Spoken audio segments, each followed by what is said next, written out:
Live. Get this, the Rangers came home from Detroit Sunday night with back-to-back wins, a series wins, 8 homers in their last 2 games, and their new hitting coach. Is the offense fixed? Hey, the Rockies are on tap, so who knows? We'll discuss next on the DLLS Rangers podcast.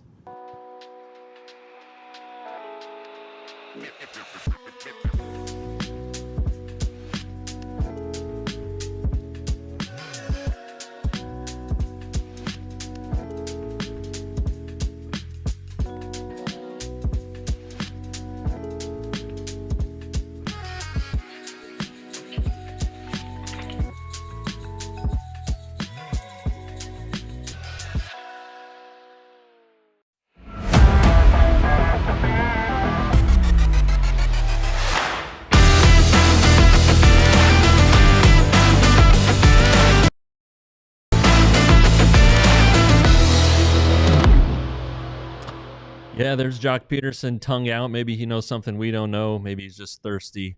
I don't know. The Rangers have been thirsty for runs, and they scored them over the weekend in Detroit. And that leads us to a big question. Is everything on the right track? Probably not fixed, but on the right track sounds good. Happy Monday to you all here from the DLS studios in downtown Dallas. I'm Jeff Wilson.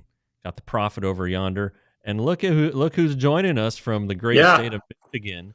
Is John Radigan. What's up, John? Yeah, I missed the plane after the getaway day game in Detroit. No, actually, I'm staying here all week for family stuff, and got a chance to see the 2 wins. I was there Saturday and Sunday at Comerica, Jeff. So yeah, it really did look as though the offense were fixed. Now, you and I both know 2 games really means almost nothing, but when those 2 games come against the team that had the best record in the American League, was tied for the best record in all of baseball, and was coming in hot, right? They had just played the Rockies and swept a doubleheader coming into town. Had that great game on Friday night where, unbelievably, Patrick Corbin goes toe-to-toe with none other than Tarek Skubal. And our guy, Jeff, we may not have believed in him then, but by God, we believe in him now. He came through. Yeah, he did. And, just a good weekend. Maybe John, you're the charm. The 2 wins on the road. Maybe it's you. Maybe they need to add you to the payroll and make sure you're at every road game. They might need to, because it certainly helped. It didn't hurt. Let's put it that way. The only downside, because even that Friday night loss, there's no reason to get down about a game like that. I mean, other than, you didn't hit against, the defending Cy Young champion and a guy who's going to have a say this year. But the Seager news yesterday, that after he hit the 2 home runs on Saturday night, and it just looked like he was just on fire and ready to go. And we talked about it when he came back, last week.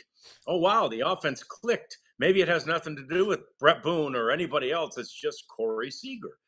And it sure. And then, of course, he had to, he had a couple days down they gave him Thursday off on getaway day and Friday down, and then played Saturday and, tweaked it again. So I think it's likely, just from talking to Boach yesterday, he seemed resigned, for lack of a better word, to the fact that they'll probably have to use the injured list. And he seemed determined, Jeff, when he said, "We're going to get this thing fixed. We're going to get it right." And I mean, and that's what they need to. He knows it. They know it. Corey knows it.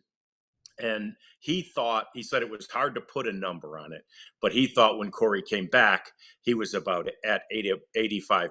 And I remember all those years that I was working with our buddy Mark McLemore on the show. He would always say, when you think your hamstring is ready and healed, give it 5 more days. That's as Wash might say, that's the way hamstrings go. Well, we I think we got spoiled maybe with Adrian Beltre. We'd always come back from these injuries, and he was able to manage them. I mean, it was remarkable that he would not go back on the injured list. Now, he might have ran at about 5%, but he hitting balls and a productive part of the lineup. And I'm trying to think, well, when did Corey maybe tweak it again? And he was pulled from the Tuesday night game, but you thought, well, maybe it's just because they have such a nice lead or whatever. And then he ended up, I think I have that right. And then he ended up playing Wednesday, doing well, flying out deep in the last inning, and then off Thursday, off Friday. So something strange happened in there that didn't seem apparent to the naked eye, at least. So that's something definitely to watch. The good news, I guess, on that front, and Abby and I kind of talked about this yesterday, is that Duran looks like he's kind of in a rhythm. He was crushing it at AAA, and looks like he might be able to be productive if needed, which sounds like he's going to be. And then there's the chance that Higashioka and Berger are back today, so maybe adding some firepower to help cushion a potential loss of Seager. But yeah, that's when Boach said yesterday he couldn't even DH today. That's a problem. It really is. And it was funny. We pushed him on, well, when did it bother him? You're kind of thinking maybe he can, fight through this as a DH and, continue to DH and just not play the field. And Boach says it only hurts when he swings, which is like the old, your ribs hurt. When do they hurt? Only when I breathe, right? I mean, it only hurts when he swings. So that's bad. And Boach said, and Corey confirmed, he felt it on all four swings. And when two of those balls flew out of a big Comerica Park the other night, I was like, what the heck would he do? What would he have done that night if his hamstring wasn't hurting him? He might have hit it out of the yard. But in any event, that's bad. It can't be a condition that is only problematic when he's swinging, because we don't have the option of a designated fielder. So if he's going to play, he's going to have to hit. So he, it's unfortunate. He probably did come back too soon.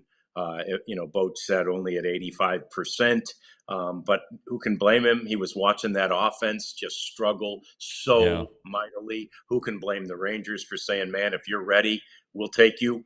Because the offense was hurting so badly. And it is, immediately turned around. In the next segment, we're going to talk about the role that Bret Boone might have had or might be having on that process. And somehow getting this offense back to what it was, I guess what it was supposed to be. It really never manifested this year, but get it back to what we all thought it would be, what it was supposed to be. But, the 8 home runs in Detroit, Jeff, was just like they've had the big the big run games during this stretch a couple of times.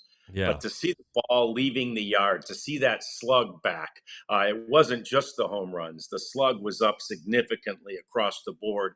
To see that back was just, that's where it really felt good looking at this offense. Yeah, and I thought, of the 8 home runs, the most significant were Jock Peterson and Marcus Semien. Different days, but maybe some breakthrough for 2 guys who are not producing like they're supposed to produce. Jock had a decent little road trip. He really did. So to get some results of the ball clearing the fence, that's good. And then Marcus, who we know has been struggling and who is kind of in the crosshairs of the fan base right now for the offensive struggles, for him to homer. I think those are positive signs. Evan Carter's homer, it was hit so hard. I think it was the hardest of the 8, really. And so that would probably be third in my book, him showing that he has some power with the back issues. And really, he came back, as we all know, on the road trip and, performed, got some hits, had some good at-bats. What this team just doesn't have a lot of guys who do that. Just what did you see from him over the weekend? absolutely saw a spring in his step, a different, really almost a different attitude from him over the weekend, because he just felt, he just felt like it was really coming around. And to your point about Evan Carter, I think that they've figured out how to manage it. And I think that that is so huge. Now, if I'm not mistaken, it's the hardest home run ball he's ever hit. The one he hit out here, and he said, and it looked like this. It looked like it in, with your eyeballs in real time. It looked, like, and anybody who's ever golfed knows that feeling when you hit it perfect. It's such an easy swing. It looked like he barely swung. And he said afterwards, he said, that was one of those, I just didn't even feel it. It was just so smooth.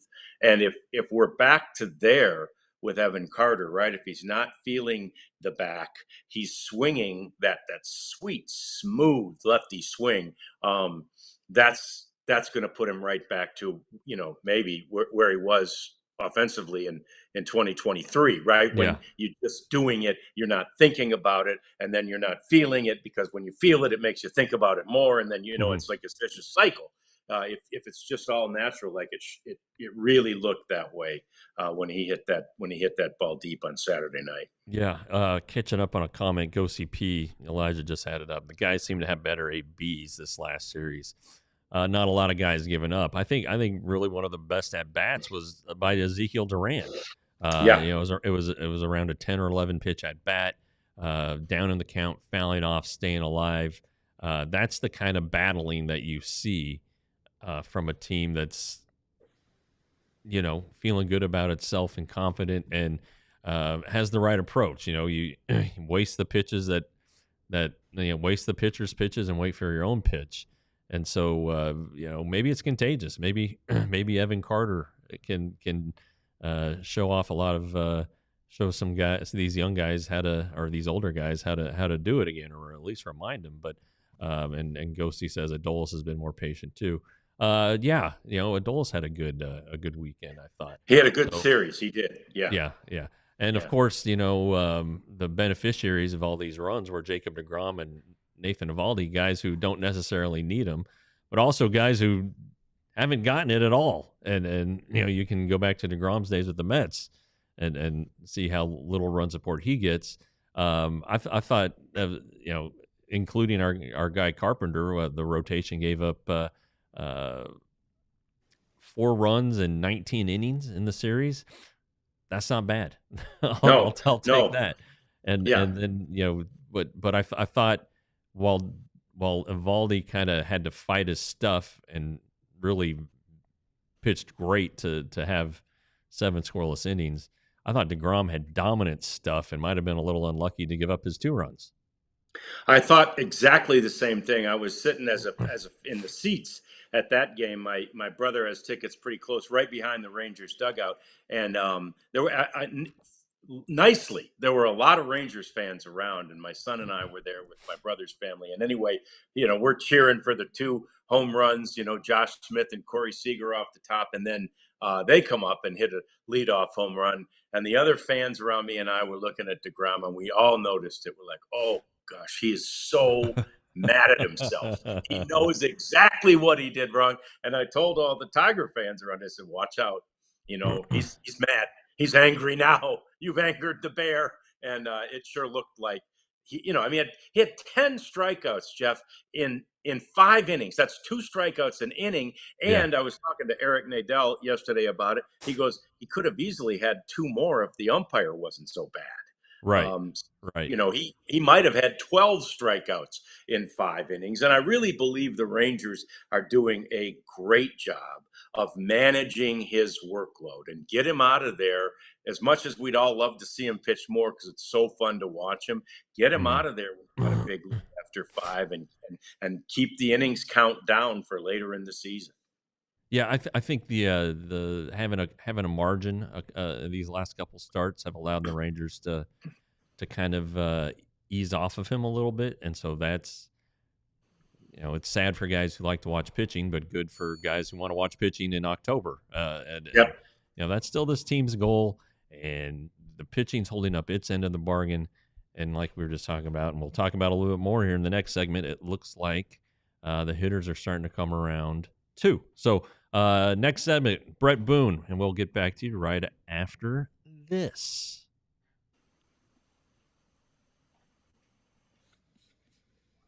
What do we got? LinkedIn, little LinkedIn action. Little LinkedIn. Yeah, John, you're a small business owner, and you need help at times, and but with all that you have to juggle, and from getting roofs replaced and all that stuff, sometimes you don't have the time to do it. But you got a friend in LinkedIn Jobs. If you go to linkedinjobs.com/Rangers, you can post your job for free. LinkedIn's here for you. They never close down. The World Wide Web never shuts off.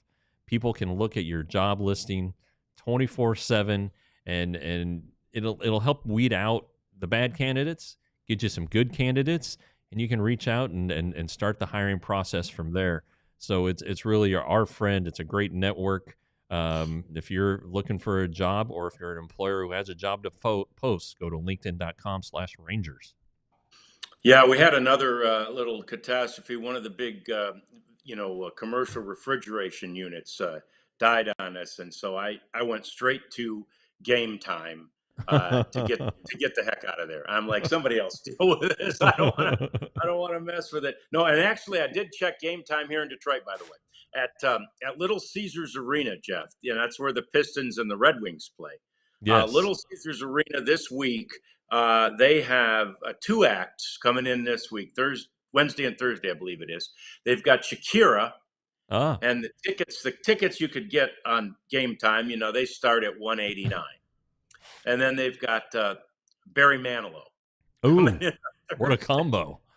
Yeah, the tickets for Barry start at $34. So, oh man, to the extent that Barry's more my speed, and $34 is more my price point, I might just haul off, Jeff. I don't know. I may go see Barry, but I know what of this. I'll get them Game Time. I will get them on Game Time, because there's a whole. I've never been to Little Caesars Arena yet, so there's a whole better go. of where it could go. I can pick my seat. There's a guarantee, and if I use the DLLS code at Game Time, I can get $20 off my first purchase. So you should use Game Time, as we do here on DLLS Rangers podcast.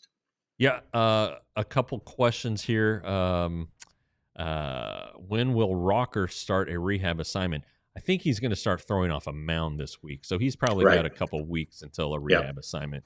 We'll get an update today when he hasn't been traveling, I don't believe, or has. No, he wasn't on the trip. So no, he wasn't on the trip. So we'll get an update today from our man Bruce Bochy on that. Jim Rockford is very excited about Barry Manilow for $34. So flying up there, Jim, and come on, Jim. John might even treat you. What the hell? Yeah. At the Copacabana. Yeah. All right. And darn right. Yeah. Yeah. So, So Bret Boone. Go ahead, John. Yeah, Bret Boone. It's funny. I was talking actually to Mike Bassick. I had lunch with Bassick and Dave yesterday, and I said, we've talked about this on the show, and of course Mike said, I know, I saw it. Mike watches it all the time, But anyway, I go. But what effect has Bret Boone had yet? What has been implemented? And they said they had just been discussing the same thing amongst themselves, and it's difficult to tell. But what they know, and what I was unable to. Bret was busy the times I was in the clubhouse and around the field before the game. So I didn't get to chat with him, but what they've gleaned is that Bret is just what we thought, and that is, keep it simple, guys. And one of his maxims, one of the things he has, just imparted so far, and you'll love this, Jeff, because you're even a bigger Wash fan than I am, and I'm a big Wash fan, but Bret's, it's a little different than do what the game asks you to do, but it's the same thing, right? It's the same message, and that is watch the game, right? Sure. So Bret wants you to watch the game and talk to each other. And if you watch the game and talk to each other, you then have knowledge that you've given each other. Like, the coaches don't even need to be a part of it. You all know what you need to do. If you're paying attention to the game, then you basically watch the game and do what the game tells you to do. Or as Wash used to say, what the game asks you to do. But that's kind of the message. And like we've said, they all have the same message. It's just the matter of delivery, and it seems like Bret Boone is doing a very nice job delivering it already. Is his stamp, is his sort of trademark on this team yet? I don't think so. No. But the groundwork is laid, Jeff. Yeah, and along those lines, I talked to a scout over the weekend, and we were bouncing Bret Boone around, and he knows Bret, and he said, I think the thing that Bret's going to do is, help simplify the game plan a little bit, and also just help with in-game adjustments. This if a hitter comes up to him and says, "Boy, I don't know what happened there. Why did I get out?" Bret might say, "Well, you took 2 fastballs down the middle. You got to be ready to hit. When you get your pitch, you got to be able to swing. You got to get your swing off, and recognize that you may not get a lot of good pitches to hit. So when you get one, Sure. you got to hit it." That was just one of the examples that was brought up, but it is kind of that's a simple thing, right? When you're in the box, know what you want to do, know what you need to do, and do it. And sometimes the pitcher's not going to cooperate. The other day, like you said with Skubal, I mean, how many guys has he held to 1 run this season or the last 2 seasons? It's not like the Rangers missed a ton of opportunities. It's just something that you just run into. Sometimes the guy's just great, but when you get your pitches and you get your chances, you got to hit it. But to that point about in-game adjustments, the Rangers have had several games this year where they've come out in the first inning and they've made the starter work, 30 pitches, and maybe they didn't score, maybe they did, but then the pitcher's still there in the 5th and 6th inning, when he should have been out of there a long time. So he made an adjustment, but the hitters didn't. So that comes back to what, like you suggested there, watch the game, look at what's going on, and see what is different about this guy that wasn't happening in the first inning. So that makes a ton of sense. And I don't know if Bret Boone is the long-term answer at hitting coach. But right now he is. He's the guy that they've hired and appointed, and it's to get these guys confident and to just kind of be a different voice, like you mentioned. Sure. And he likes to use his voice. He's a talker. So he does. He's a podcaster, for God's sake. That's right. Yeah. But it's gonna take a couple weeks before we can finally say, okay, this is Bret Boone's offense. Yeah, I agree. I 100% agree with that. And I think that, the wisdom, and we kind of mentioned or at least alluded to this last week, but the wisdom of still having Justin Veely do what he does, which is to say a lot of the same things Donnie Eckert did, right? Yeah. But have him there, and then Seth brings something, Connor brings something else to the table. But now you've got Bret Boone, and you've sort of covered all the bases on the different approaches to delivering this one simple message. But it's a simple message. It's just extremely difficult to execute it, right? It's like the message is see the ball and hit the ball, and then you can't all of a sudden. So it's like, all right, let's try all these different techniques to figure out how we can help somebody accomplish this very difficult task. And that's where all the coaching has come from over the years. And this works, so let's try it. That works, let's try it. But sometimes you need just this back to the basics, like Bret Boone is going to provide. And I think simplifying the game plans is a great place to start. We did it on one of the shows, sort of the uncluttered mind, the power of the uncluttered mind. Let's just get all these horrible thoughts out of our head, and let's just get to hit the ball. Yeah. Seems like it works. Mike Maddox, who's been mentioned in the same breath as Bret Boone as the type of the coach that they think Bret can be. Mike Maddox says best pitch is fastball outside corner at the knees for a strike. How simple is that? That's been his philosophy for years and years and years. And I tell you what, as a few walks as the Rangers are issuing, it seems like they've all kind of taken that to heart, these pitchers. But I think that simple stuff. If you, for instance, Donnie, you would ask him a question about hitting, and you'd get an answer that you didn't really maybe even understand, or you had to think about. Well, there's a good chance that some of these hitters had to think about it and might not have understood it. So, simple message, simple approach. We'll see what happens. But I'm looking forward again to it. I look forward to meeting Bret today at the ballpark. That's my goal, at least. I don't know if I'll be able to pin him down for a story, but it's still, I didn't make the trip, so I'm one of the beat guys. I need to make sure he knows who I am, and vice versa. But be interesting to see if I do get a minute, I can ask him that. Yeah, and I think that what you'll find, and I think that what I've heard from everybody, and we heard the same thing from Mac, is the add to all of that, Jeff, the old school approach, right?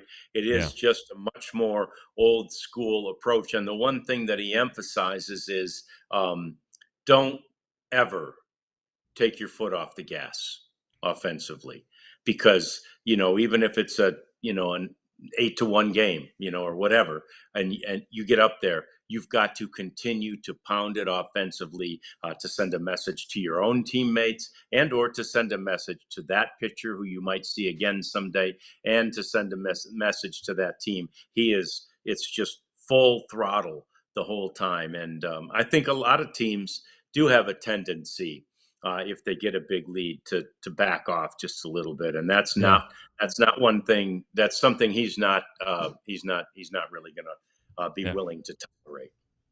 40 minutes of hell, the old Nolan Richardson at Arkansas. Go ahead and give him the 9 innings of hell offensively. Hey, that would work for me. But if you guys watch and haven't seen the mini pod we did with Mark McLemore, gosh, go check it out. It's really insightful. Mac was Boone's former teammate in Seattle, especially during the good years there at the Mariners, the record-breaking year in 2001 when Bret Boone was the MVP runner-up. And just listen to what Mac has to say about Boone and the way he was as a player. And if he can bring that as a coach, I can see some good things happening for this lineup, which – again, had a nice weekend. They were, the game Thursday. If you saw the post game show, the goodness gracious on the thumbnail, the Dave Raymond term, that was a frustrating game. Obviously, tons of missed chances. Marcus Semien, Wyatt Langford had some missed chances there too. Then you go to Detroit, you know what you're up against, and sure enough, it happens. I thought for them to respond. Might have shown a little resilience, maybe that was some messaging from Boone too. Just, hey, that's going to happen, guys. Don't worry about it. That guy's great. Turn the page and go get these next two guys. And Flaherty's a nice pitcher. The kid yesterday, all those off speed pitches that he throws, and they made him get him up, and that was the key. I thought, they didn't hit his changeup, which nobody's been hitting. They were hitting sliders and hitting them out. So maybe that just in those two games, in those 3 games, from the the Scooble to, even if you want to go 4 games, let's go 4. Go back to the shutout at Boston, then the Scooble game, then the Saturday Sunday game. Maybe there was some Bret Boone in that transformation from 0-1 to 10-6, on the run count. Yeah, I really think so. And I just think it's no coincidence that they feel free and easy. And, again, not that Boston is a bad team, but the way Detroit was feeling, the way Detroit was playing. And then after winning that first game on Friday night, you're running into a team that really feels good about itself. So to quiet them quickly on Saturday, and then, it's baseball. We know this. Nobody in Detroit's worried even now. They're still thrilled about the way this team has started the season. But that said, they came into Sunday like, well, we're fine. We lost yesterday. We faced Jacob deGrom, and the Rangers did it again yesterday. And I think that's big, for the Rangers, because this team believes in itself. This team in Detroit here, It really believes in itself right now, and so you're battling not only a team that's become pretty good, but a team that's feeling it. And so I really felt awesome about the way the offense looked. And that's the thing we've been saying the whole time, Jeff. If this offense can do what we think it can do and what it's built to do, the way the pitching is going, things are going to be really good around here. And that's what happened Saturday and Sunday. Got a chance. All right, we got to get to the break, but before we do, my man Boo, I can't ignore the question. What was Boone doing before he got hired? Well, he was doing a podcast, the Bret Boone podcast, talking to his brother, talking to his dad, staying involved in the game from the outside. No coaching experience, but that didn't seem to bug Chris Young. But okay, coming up after this, the Rockies are coming to town, and boy, is that a good thing. But first, gotta make some money.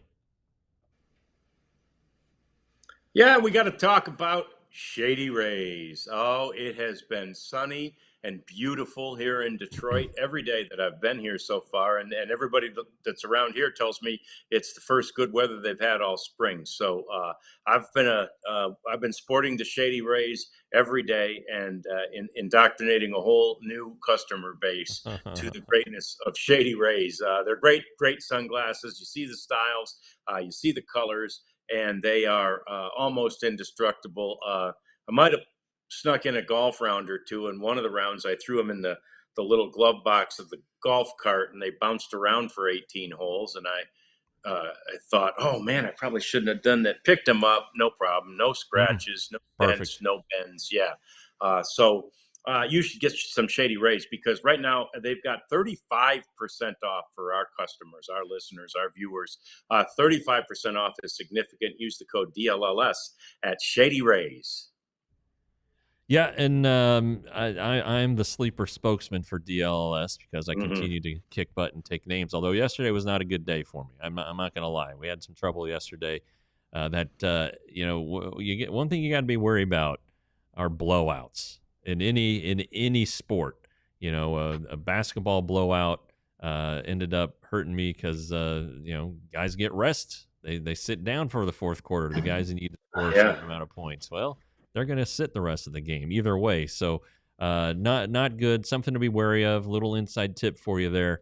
But if you use the code DLLS Rangers, our friends at Sleeper will match up to $100 on your first deposit. It's daily fantasy. Will so-and-so have more or less than 20 points? Will Jacob deGrom have more or less than 1.5 walks? Always take the less on that one, on deGrom and Evaldi. Yeah. That's Sleeper. DLS Rangers code, please. Yeah, I don't think Bret Boone would like the attitude of the NBA guys who, get a big lead and just sit everybody down. Got to keep the foot on the gas. Let's give it to him. Yeah. So speaking of blowouts, the Rockies fired Bud Black yesterday after they finally got a win yesterday. They had decided to do so prior to yesterday's game, no matter the outcome of yesterday's game. And Jeff, the previous 4 games were by a combined score of 55-0. That's unbelievable. 55 runs, all at home.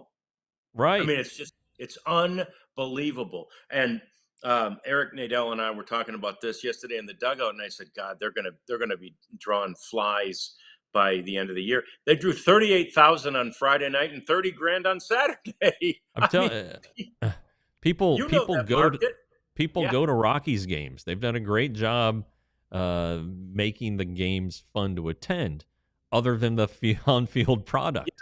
But people like going to Rockies games in Denver. They like, people like to be outdoors there. They like to drink. The upper deck in right field has been transformed into like a big bar area. So they'll draw fans. They do draw, even though it's atrocious. 21-0 the other night to the Padres.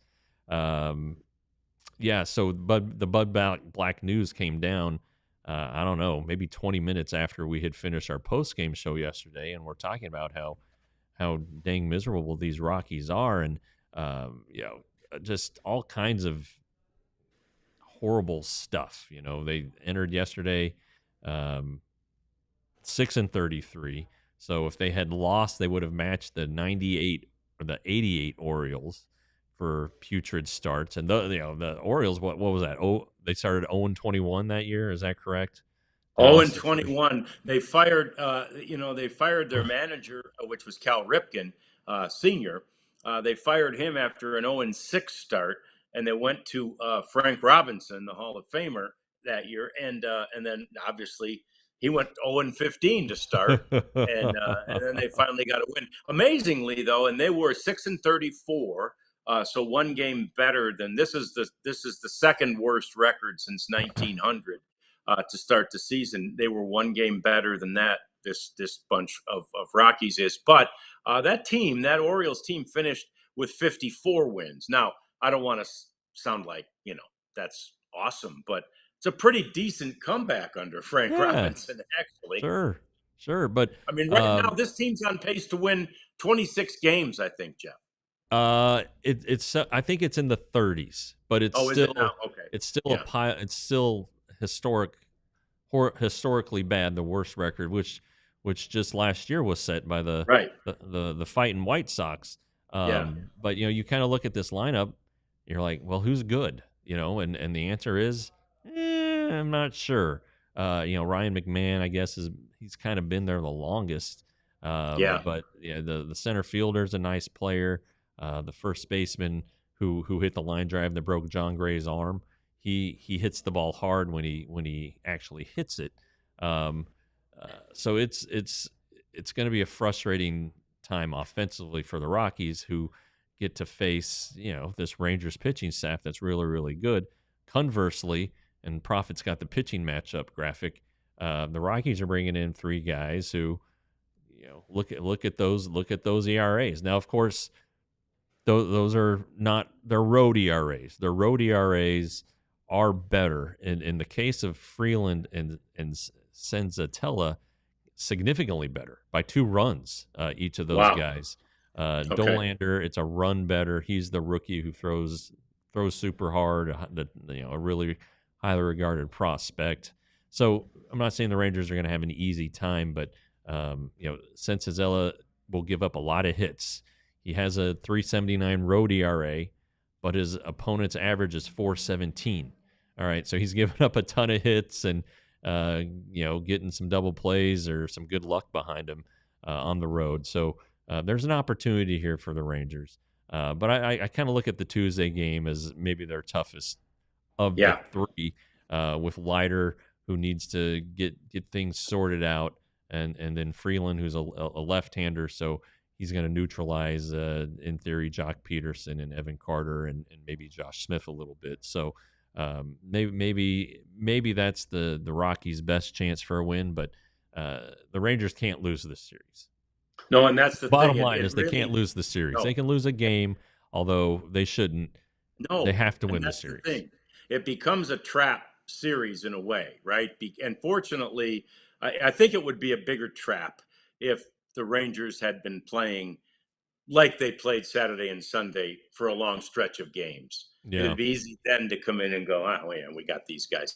I hope, and I think, but I really hope they do not come in and play the record, because, if they do that, these are major leaguers. These are guys that are still in the major leagues, and that's the kind of thing that comes up and bites you. And I agree with you. It's unfair, and you wouldn't say you have to sweep, but you feel like you got to sweep, and you surely have to win this series. You have to win 2 out of 3. Yeah, for sure. And the Rangers, we were talking in the first segment about Seager possibly going on the AL, but possibly Berger and Higashioka being activated, or in Berger's case, optioned to the majors or recalled to the majors, and then Higashioka reinstated from the injured list, and that would cause some moves, if I would assume that Blaine Crim would be the Berger move, but the Higashioka thing is interesting. I mentioned this yesterday too, because the Rangers' catching depth at AAA is kind of thin. And Barnhart he doesn't have options, so he would have to be designated for assignment to be taken off the roster. There's a heck of a chance he gets claimed, and if he doesn't get claimed, there's a chance he takes free agency. So I wonder if, and again, this is always kind of a conversation that pops up, probably once a year. I would say once or twice a year. This pops up. Would the Rangers consider keeping 3 catchers? With both catchers, primary catchers, likely to be in the lineup for all these games, or at least 2 of the 3 together. One DHing, one catching. It seems like you don't want to lose the DH. It's not that big of a deal anyway. But nevertheless, would you keep Barnhart around just to preserve your catching depth? At AAA, they have Chad Wallach, who's caught in the majors, but I don't think he was in the majors at all last year, so it was very brief. And then Cooper Johnson, who just got promoted from AA. He was in big league camp, which is handy, but this is his first time playing above AA. So I don't know. You know that catchers can get hurt like that. Foul tip in the wrong spot, and one hard off the mask and maybe a concussion, something like that is really could happen on any swing. And you want to have a handy guy there who can slide right in. So I don't know. That's just So anyway, you could activate Berger and just swap him out with, activate Higashioka and just swap him out with Seager, just an IL move for an IL move. Sure. And that way keep Barnhart. Anyway, that's just me. Yeah. It's a thought. And let's out. not forget. I know that at that point, Mitch Garver was much more of a DH than he was a catcher. But in the whole playoff run in 2023, they won the World Series. They had 3 catchers, Jeff. So this is not something that's foreign or unheard of for Bruce Bochy. It's something that he was very comfortable with that year, and we really believe one of the reasons that Jonah Heim had such a great run at that point was because he was getting that in his ear, the influence of the 2 veterans who were with him, Austin Hedges and of course Mitch Garver. So if look, nobody has bounced back from their malaise of last year better than Jonah Heim.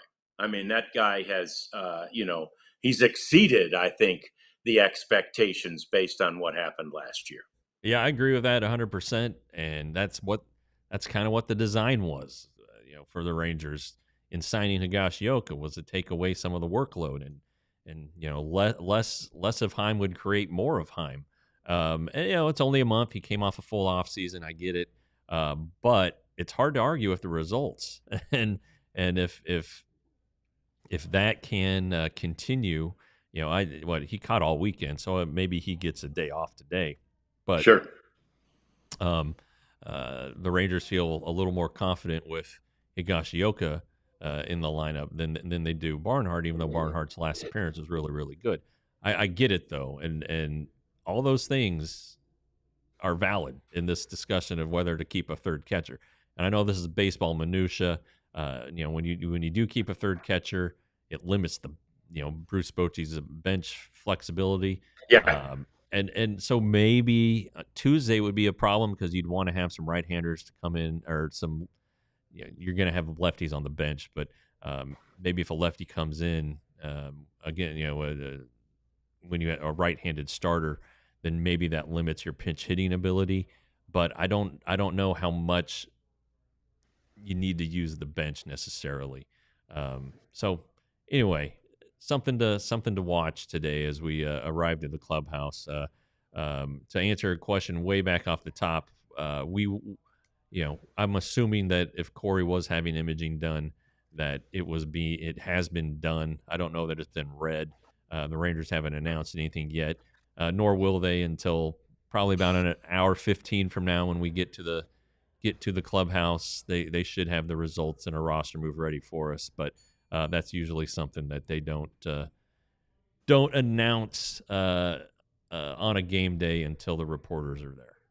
Yeah, it's a good plan. That way, there's a chance to have it disseminated in a thoughtful manner and not a normal social media, oh my God, let's freak out manner.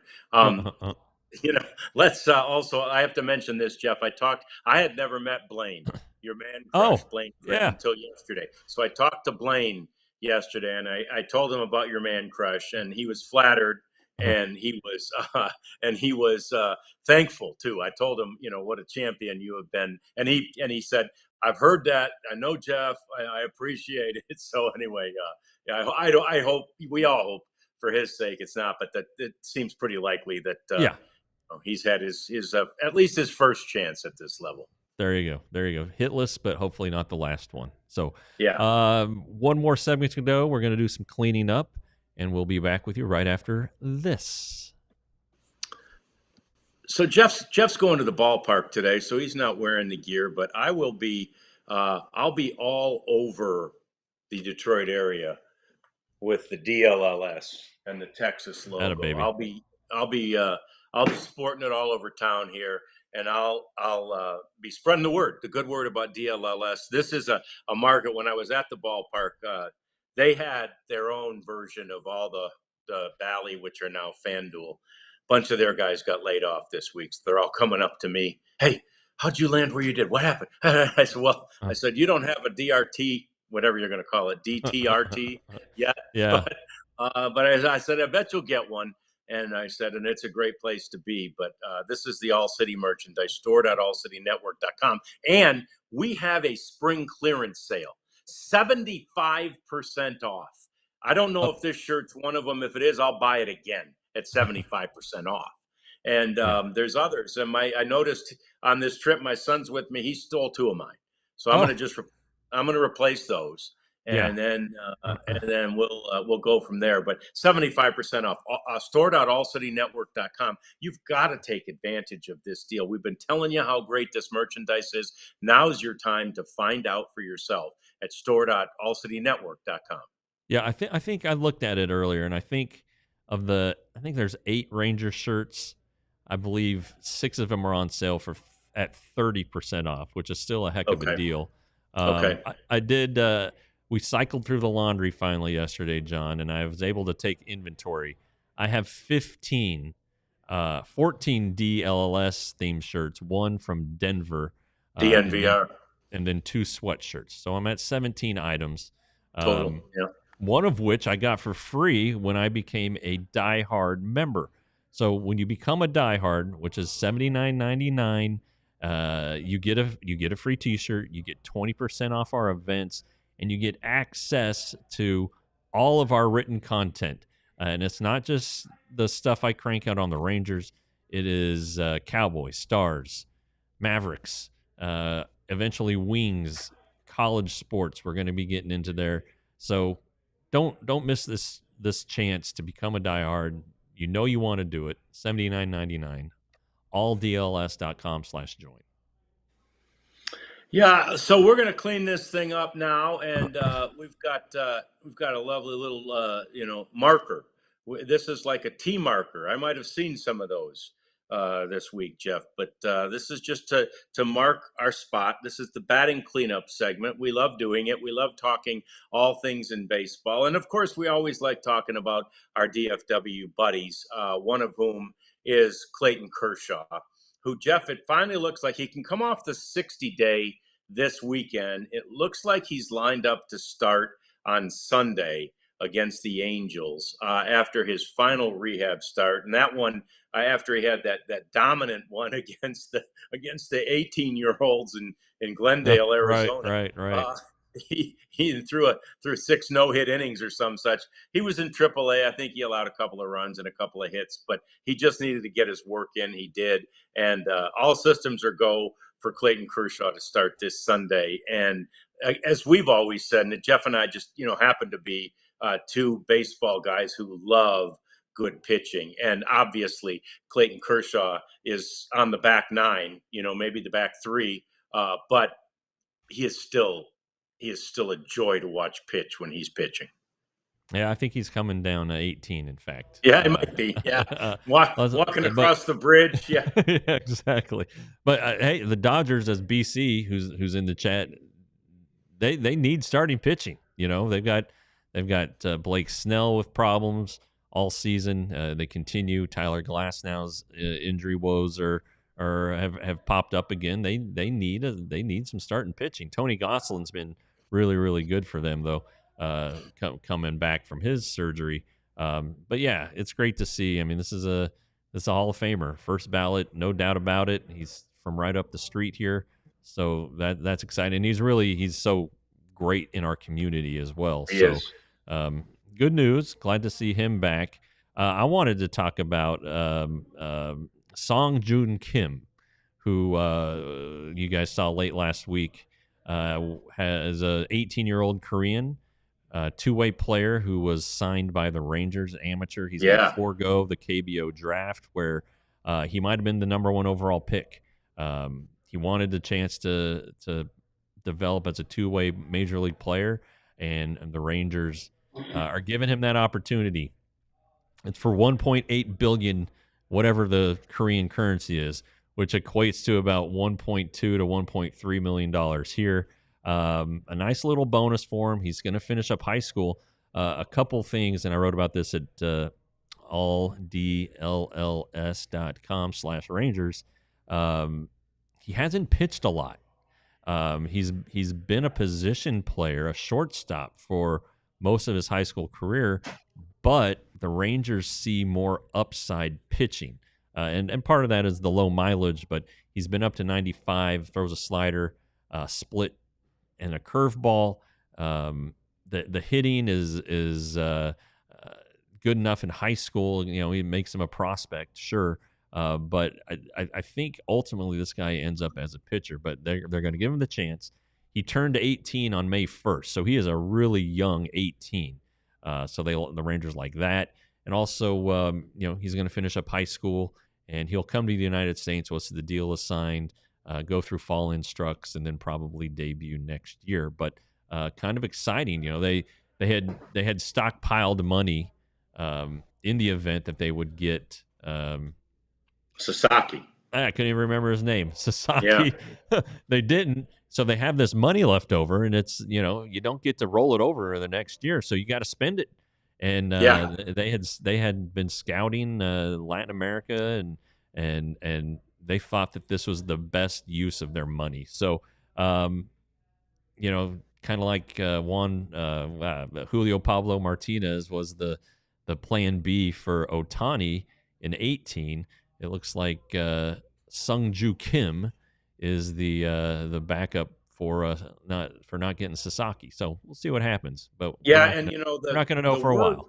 No, we aren't going to know for a while. But the word is, and MLB, posted it too. The word is this is the Korean Ohtani. Now, anybody's a long way from that. And it's like when they've, said over the years, oh, that's the next Mike Trout, or that's the next Michael Jordan, or whatever. Sure. Okay, fine. Don't put that on a kid. But the idea is similar, right? This is a kid who's played mostly position player, but he wants to pitch. He can pitch, and he may try them. And the Rangers are willing to let him try to do both at, the next level for him. Right, the next level for him is is professional baseball, not Major League Baseball. And then you go through professional baseball step by step, and it may be a quick and drastic realization that you can't do both. But if you're good enough to do one, that's pretty damn good. And by the way, when you graduate high school a billionaire. Now, obviously, a billion must be different over there. He's got $1.8 billion in the bank when he graduates high school. Not bad. No. I when there was that rain delay the other night in Boston, and they showed before the game the awards ceremony, and one of the offseason awards ceremony, and Shin Soo Choo was the alumni winner. Oh yeah. And he lives in the area. If you've ever had a chance, and I don't know if I've written it, but Chu talks a lot about his road to the major leagues. It was a long road, and he kind of took a similar path. He signed as an amateur with the Mariners, but man, he was in the minor leagues for a long time. And the Rangers had mentioned during the banquet that they want Chu to help out with players and stay in the organization and be helpful. this might be his biggest task, to be able to counsel this kid through some tough times, and maybe, buy him dinner one night, just do something to help him feel at home. And Chu, of course, will be entirely willing to do it because he is as good a guy as they come. He is the best. He's so awesome. And we'll have to you reach out to Shin Su and see what he thinks about what. So do we call him Ju? I don't know. Kim, I think we'll just call him Kim. Kim. Okay. Because Shin Su Chu. Yeah. The Sung and the Jun are the combination of the last names. And I think in Korea, they would call him Kim Sung Jun, but here it gets, in Western civilization or Western language, they get flipped. So Chu was always Chu, Exactly. So we'll be glad to call him Kim. We'll be glad to call him whatever he likes. Whatever he wants. If he lives up to this pedigree, and it points out once again, and I've said this to so many parents who are, really worried that, I couldn't get my son into, travel ball, or we couldn't get him on on a select team, and I'm like, if he's good enough, they'll find him. 100%. It'd be fine. It'd be great if he could be on those teams, but if he's good enough, they'll find him. And it's amazing that they go, they had this money to spend. They had to spend it, and they find this kid not in Latin America where they were looking, but in Korea. Yeah. Scouts all over the place, and the international, the head international scouts are mostly in Latin America, but they'll make their way to Japan to check on a player, and with video and everything. But Andre Park was the scout in Korea who did a lot of the legwork on this one. So, hey, the Rangers have a presence over there. We keep saying it, and it's true. It's true. Yeah, it is, and it's awesome.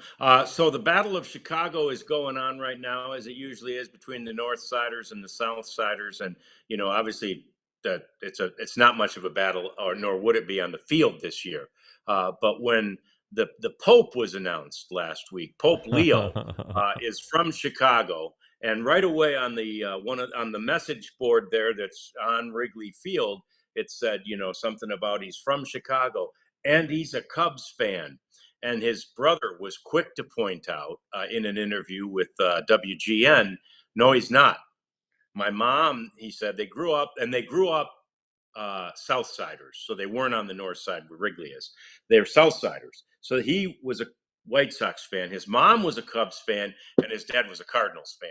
I'm sure he was really a fan of Cardinals when his son became a Cardinal. That's right. A different Cardinal. But anyway, I think, and then there's Fox got a picture of Pope Leo, now Pope Leo, when he was whatever level of the priesthood he was then, at one of those White Sox Astros games in the 2005 World Series. I had a chance to cover that World Series on the Astros side. I just didn't realize that I was in the greatness and the presence of a pope, a future pope. There you go. Yeah. I saw this morning, I think the AP had written something. The Pope had tried to call his brother and couldn't get a hold of him for like 2 hours. So it's like his brother was ghosting him, or else thought, there's no way he can be what's going on? Never thought that he could be the Pope, and that this is big news. And maybe he was like, I'll just call my brother later. But I thought that was pretty funny. I'm at my brother's house right now. If my brother did that to me and I'm the Pope, I'm sending him straight to hell. That's it's gonna smite him. Huh? It's all right. Get the heck out. Yeah, I don't know if I'd have that power or not, but I'd give it a shot. So I do think it's fun, though, and of course you want to claim everybody in Chicago. It's historic, and I'm Catholic, so it's historic that it's the first American Pope, and of course, Chicago is a very Catholic city, and it's awesome that and a rivalry-ridden city there in the baseball realm. So. Pretty cool. Yeah, I enjoyed some of the tweets that came out. Like, my sister sent me one that It was a picture of the Blues Brothers car as the new Pope Mobile, which I thought was hysterical because in 6th grade I was me and my buddy were the Blues Brothers for Halloween. So nice, yeah, always one of my favorites. But yeah, that one cracked me up pretty good. Yeah, see the Pope looking at a cardinal going, "We got a half tank of gas, a full pack of cigarettes. It's night out, and we're wearing sunglasses. Road trip." Yeah. All right. Well, that ought to do it for us today. It's 2:00. Time to get to the ballpark. Time for John to crack one open with his brother. And if he hasn't already on the golf course, that's no judgment here. Believe me. But we'll be back tomorrow, 1:00. Wednesday we'll have a post-game show. Thursday, 1:00, and then Sunday we will also do a post-game show from that big Astro series that's coming to town next. Big time. Yep. So for John, for Elijah, we'll see you tomorrow on the DLLS Rangers podcast. We all silly like the mayor.